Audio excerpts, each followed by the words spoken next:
The 5 principles of training, which are specificity, individualization, progressive overload, variation, and reversibility.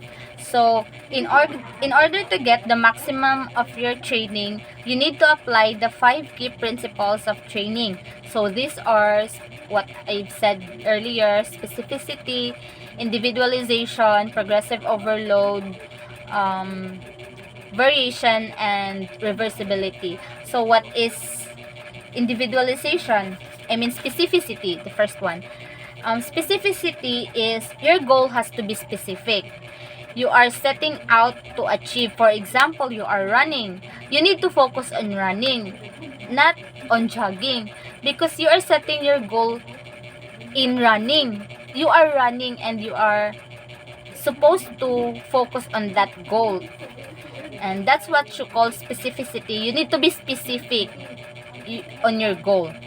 Next is individualization. Individualization is a crucial principle because the fact that if everyone is different and not all training is going to be suited for everyone, it is not suited for everyone, and different people respond to training in different ways. So, for example, you are running with your friend and suddenly you notice that the other one, or you yourself felt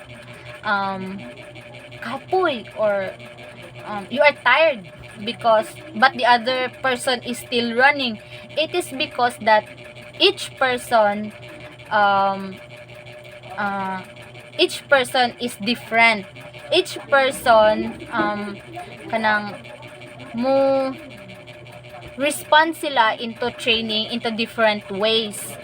Kanang if you felt tired and the other person is still not tired and still continue to run, it is because you are different. You have different limits. You have different capabilities. That's it. So, next is progressive overload. So, this is about the need to gradually increase the work of load that you put in your body. For an example for this is weight training. You would not stick to same weight constantly for every day, otherwise you won't make any gains.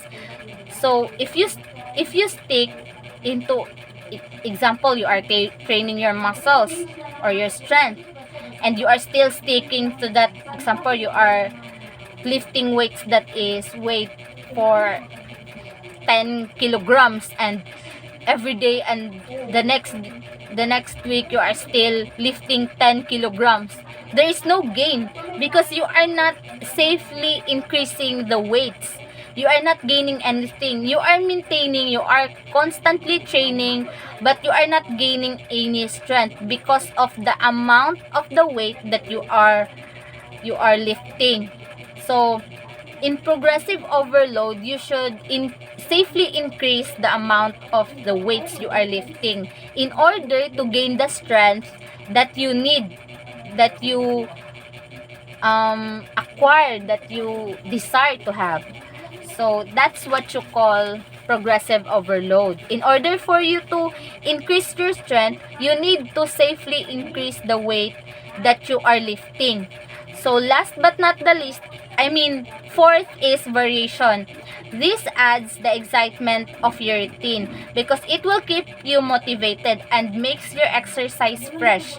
But this doesn't mean that the exercise can't be just a variation of your training, but it is for example, you are a runner and you run with variation. You must run with variation. You must not run that kanang abi kay mudagan ra jud ka. Hindi siya inana. You should run with goal and variation. You should run with added speed, di ba?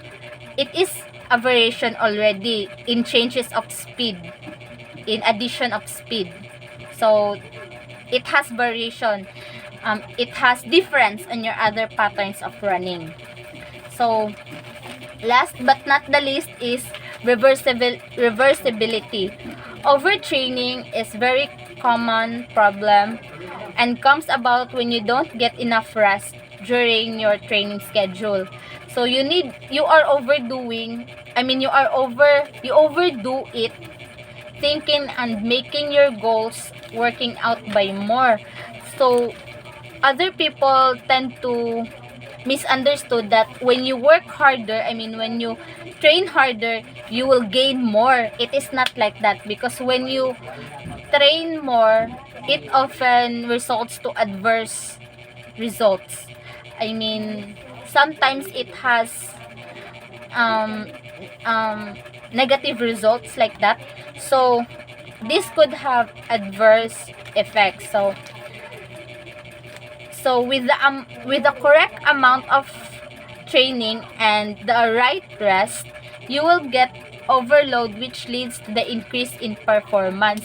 So if you are correct in training and you have the correct amount of rest or right amount of rest, then you will gain the increase in performance, or increase in level in performance, or increase your performance, improve your performance. So you can be a victim of reversibility if you don't train as often as you did before, because as we often heard that reversibility, consistency is the key. So in order for you to gain, to achieve your goals, you need to be consistent of what you are doing.